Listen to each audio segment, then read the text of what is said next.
You're big in the stock market. You like to invest. So what was some of the best advice that you've received and some of the best advice that you've given people to help them be able to do what you've done, John? You're all over the map, and I love this. This is great. This is great.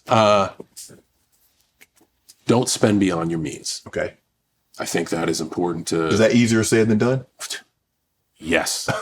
Yes. Because of a lot of things. But I'll trim it. Okay. Make it easy. Don't spend what you don't have, and try to spend less than you have so you can save a little bit. Okay. Don't carry debt because, and I know that's not a universal thing because there are many people who would advocate when the percentage of debt is low, carrying debt's good because I can beat the percentage in other investments. Right. I'm just afraid one day they're going to call the margin and I don't have the money. Right. So I tend to not want to owe anyone anything. That way all tabs are square at the end of the business day. Correct. Don't spend more than you have. Don't carry any bad debt. And be accountable. I think and know who you are. If you're someone who wants to get rich quick, there's nothing wrong with that. Okay. Understand the math behind that. Talk to a venture capitalist and ask them how many of their assets fail. A venture capitalist will invest in 400 companies, hoping one survives. There's yield from one. So if you're at home with your $100 and you want to get rich quick, you got to take that $100, somehow bet on 400 companies and hope one hits. But if you push it all into one, you are locked into that hook, line, and sinker. So I think know who you are as an investor.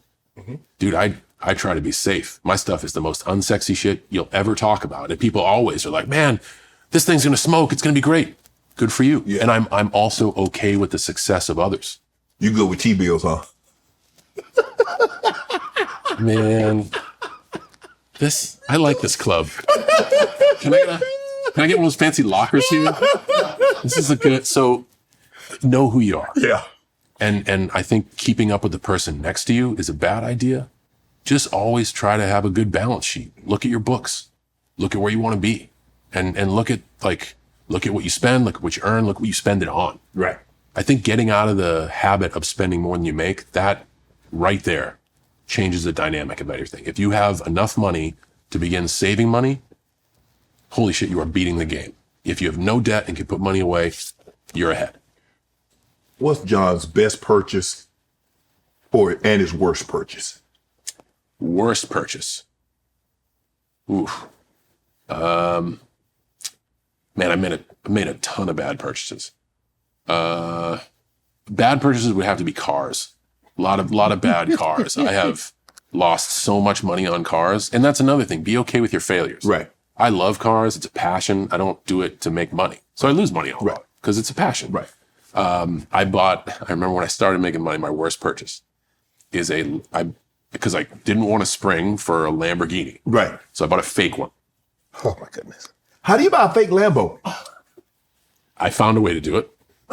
So we had a Lambo body with a Ford engine? A BMW V12. And I was like, yo, this is like 2003. I found a company that would do it. They put a V12 in it. I'm like, man, it's the same thing. It looks pretty good. Like, it looks great. Yeah, I'll buy it. They tried to stiff me out of the car. I had to ask some friends who knew how to find things to go and find things. I then had to get a title for the car, of which I did. The car finally shows up after 2 years from me waiting. It doesn't go into gear. The motor is held together with the timing of 2 Chevy V6s, so everything's confused. Nothing runs. The car is not roadworthy. So I sent it to a shop. This is 2005. I just got the keys to that car a week ago. What? A week ago. I've sent it to 10 shops. I finally found somebody to do it. They did it tip to tail. And I will tell you, it looks great. But I can honestly say I have the cost, and the collectible Lamborghini market is thriving. Right. I have the cost of about a real roadster and a half into this kit car. You could have just bought a brand new one. I could have bought 2, sawed one in half, and just 1.5 cars. Be like, yeah, this is it. But that was a lesson to be like, hey, if you take shortcuts, you're going to get what you pay for. So that was my takeaway from that. And also, like, I don't regret it because I have a takeaway. And in the process, I met a whole lot of shady shop owners, which are great, which allows me to feel good about a good shop owner when I meet a good mechanic and someone who can do honest work. So there's a lot of good takeaways from that. But as far as like statistics, boy, I got my ass whipped on that. Best purchase? Shit, my wife's engagement ring. She said yes. We're going to get to that one too. Fame. How have you been able to deal with fame? Because you're known, you're global, you're known the world over. And sometimes when you're out with your wife, you just want to have a nice, quiet evening. You don't get very many of those. And then, John, can I get a picture? John, can you sign an autograph? Hey, John, hey, this is my brother on FaceTime. Say hello to my brother. Can you wish my wife happy birthday? It's our anniversary. How do you deal with that? So that's been a journey. And man, my wife is tremendous with that because she understands it. And again, I just talked about the kit. You buy a kit, you get a kit, not a real one. Find out what you want. If what I want is privacy, don't go out. Stay in. And if you want to go out, guess what? All this fun work that you get to do, a lot of that job is public service and public relations. And these people aren't coming up to me and like, yo, I want to fight you. No one's really coming up being like, I fucking hate you. Right. Everybody was like, yo, I just want to say hi.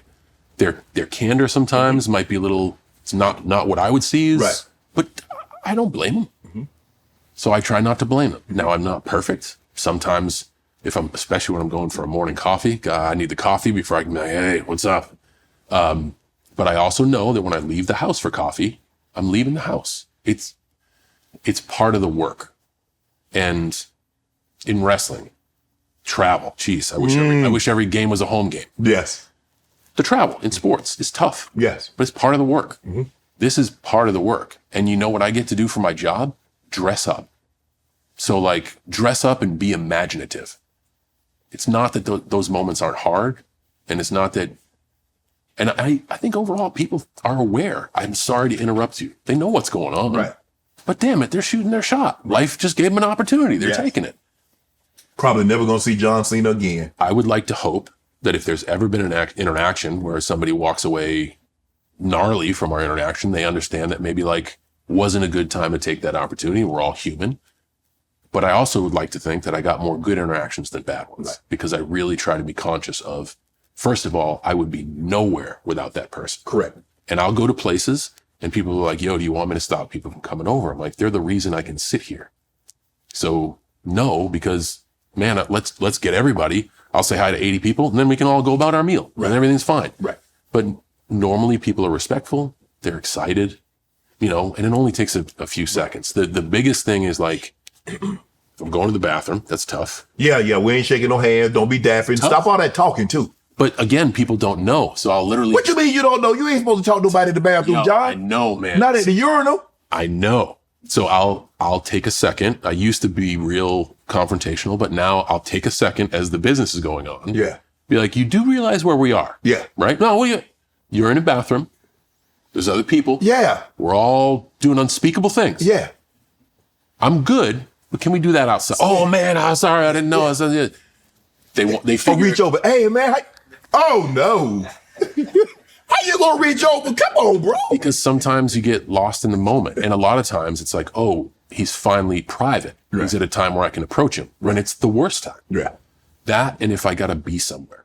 Like a lot of times on set, they're calling me in to work. Those days are expensive. I'll shake as many hands as I can after they call cut. Right. Because people will come to these locations and it's great. But if I gotta go, I gotta go. Because the days are expensive. And while they move the lights, then we can talk. Want to join Club Shay Shay? Become an official member by hitting that subscribe button, where you never know who's going to be joining us for drinks and conversation. Don't be late to the party because we like to do something before two something.